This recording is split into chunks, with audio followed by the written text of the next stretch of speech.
ዳዊት የዮናታን ጓደኛ ነው ታውቃላችሁ። ሳኦል ሊገለው ይፈልጋል። ዳዊት ያለ ዮናታን አይደለም መንገስ በህይወት መኖር አይችልም ነበር። እግዚአብሔር ግን ዮናታንን የዳዊት ጓደኛና ጠባቂ እንዳደረገው ለዴስቲኒያችሁ የሚያስፈልጓችሁ ከናንተ ሰርክል ውጪ ሆኑ ራይት ፖዚሽን ላይ ያሉ ሰዎች ዘንድሮ ወደ እናንተ ይመጣሉ። ንስሐ ምገባው ንስሐ ገብተህ የምታጸዳውን አጸዳድተህ የምታስተካክለውን አስተካክለህ ከእግዚአብሔር ጋር ያቋረጥከውን ግንኙነት መቀጠል፣ ያለማቋረጥ ከእግዚአብሔር ጋር ፌሎሺፕ ማድረግ የብርታት ሶስተኛው ምልክት ነው። አራተኛው የእውነተኛ ብርታት ምልክት ምን መሰለህ? የታደሰ ዓላማ። አንዳንድ ጊዜ ዓላማችሁ የተወሰደ የጠፋ መስሏችሁ አያውቅም? ለምንድን ነው ግን የምኖረው ግራ ገብቷችሁ አያውቅም? አንዳንድ ጊዜ አቅጣጫው ጠፍቶባችሁ ስታገለግሉ የነበራችሁ ሰዎች እኮ ናችሁ። ከመሃል ኦል ኦፍ ዘ ሰደን የሆነ ጊዜ ድንግዝግዝ አይነት ነገር ይሰማችኋል። እየኖራችሁ ነው ግን የሆነ መሃል ላይ ኦይ ብላችሁ ዓላማችሁ የጠፋባችሁ የተሰረቀባችሁ ግራ የገባችሁ አቅጣጫ የጠፋባችሁ ምናምን የሚመስላችሁ ጊዜ አለ።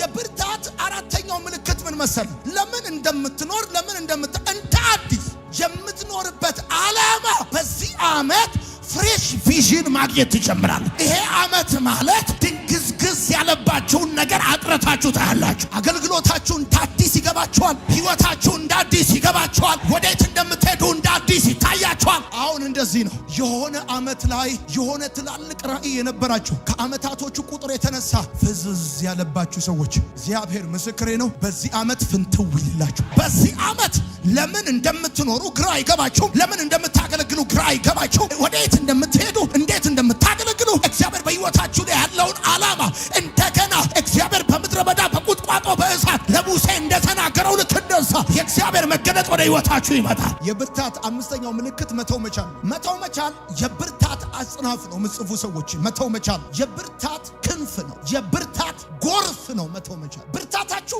ማክሲመም ሌቭል ላይ ሲመጣ የሚገለጠው ራሱን ኤክስፕረስ የሚያደርገው በማድረግ ሳይሆን በመተው ነው። በጣም ስትሮንግ ስትሆን፣ በጣም ቦልድ ስትሆን፣ ስፒሪታችሁ፣ መንፈሳችሁ፣ ሰውነታችሁ፣ ህይወታችሁ በጣም ስትሮንግ ስትሆኑ ያ ብርታት የሚገለጠው ማንፌስት የሚያደርገው በማድረግ መቻል አይደለም፣ በመተው መቻል። መተው መቻል የማይታለፈውን የሚያሳልፍ በድንጋይ ልብ ላይ ፍቅርን የሚጽፍ ለጠላታችሁ ስልጣናችሁን የሚያነጥፍ ብርታት። ዮሴፍ የመከራ እንጀራ እንዲበላ ያደረጉትን የህይወቱ ምስቅልቅል ምክንያት የሆኑትን ጉድጓድ የጨመሩትን ልብሱን አውልቀው ራቁቱን ያደረጉትን ወደ ሩቅ አገር የሸጡትን ከእናትና ከአባቱ የለዩትን እጁ ላይ ሲጥላቸው ለዛውም ንጉሥ ሆኖ እንዳደረጉበት ሊያደርግባቸው ባሪያ እንዳረጉት ባሪያ ሊያረጋቸው እንደሸጡት ሊሸጣቸው ሲችል በጣም ስትበረታ ያ ብርታት የሚገለጠው በመተው መቻል።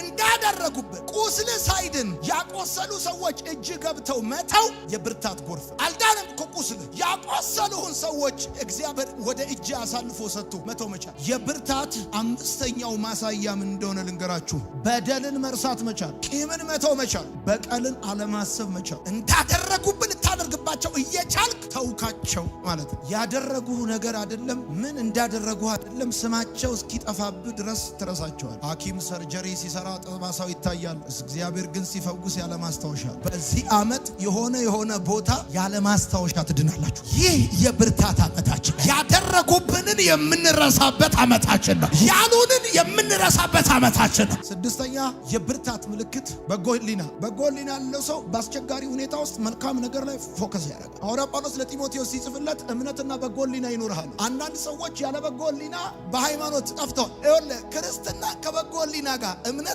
ከበጎ ሕሊና ጋር ካልያዝከው መርከብ ያለ መሪ እንደሚጠፋ እምነትን ያለ በጎ ሕሊና መጥፊያክ ነው የሚሆነው። በየትኛውም ሁኔታ ውስጥ from the beginning up to the end እናንተ በጎ ሕሊናችሁ እንደተጠበቀ ይሁን። ይሄን ደግሞ በዮሴፍ ሕይወት ውስጥ ማየት ትችላላችሁ። እናንተ ለክፉ አደረጋችሁት፣ እግዚአብሔር ግን ለመልካም ቀየረው። አይዟችሁ፣ አለቀሰ። ይዘው የመጡትን እንዳመጣጣቸው ሰጣቸው፣ እህል አበላቸው፣ አጠጣቸው። ዮሴፍ የበረታው የፈርዖን ብረት ደረቱ ላይ ሲገባ አይደለም። ክፋት ያደረጉበትን ወንድሞቹን ያያቸው ሰዓት በበጎ ሕሊና፣ በበጎ ሐሳብ፣ በበጎ አስተሳሰብ ሲቀበላቸው ነው ዮሴፍ የበረታ። በጎ ሕሊና ካለህ በአስቸጋሪ ሁኔታ ውስጥ ፖዚቲቭ ነገር ላይ ፎከስ ታደርጋለህ። ቤተክርስቲያን ውስጥ ምንም ነገር የማይገባችሁ ከሆነ ሞኝ ስለሆናችሁ አይደለም፣ እግዚአብሔር በጎ ሕሊና ስለሰጣችሁ ትኖራላችሁ። እናንተ ሸፈፍ ያላችሁ መጽሐፍ ቅዱሳችሁን ይዛችሁ አገር ይባላል። እናንተ ጌታ ምንድን እየተከናወነ ምንም የምታውቁት ነገር የለም። ትሄዳለህ። ቢያወሩላችሁም አይገባችሁ። ስለ ሰው ክፉ ይነግሯችኋል፣ አይገባችሁ። ሰው መጥላት አትችሉ። ምናምን ይሄ ከእግዚአብሔር ነው። አሜን። ዛሬ በጣም ብዙ ሰዎች ሉዝ እያደረጉ ያሉት በጎ ህሊናቸው እያጡ ያሉት አንተ እኮ እጅን አንስተህ ዘምረህ እኮ አልጠገብክም እኮ እንዴት እንደሚሰራው ምናይታ አላየሁም። እኔ ግን አፈላልገው ክፋት የሚነግሩ ሰዎች አሉ። ስለ ሰዎች ኔጌቲቭ ነገር የሚሰጡ ሰዎች ይገርምሃል። እነሱ ከ10 መደዳ ውስጥ አታጣቸው አሉ። ቸርች ውስጥ ናቸው። አንተ ትወጣለህ፣ እነሱ አይወጡም። ነግሬሃለሁ። በጎ ህሊና እንዳያስጥሉ የብርታት ምልክቱ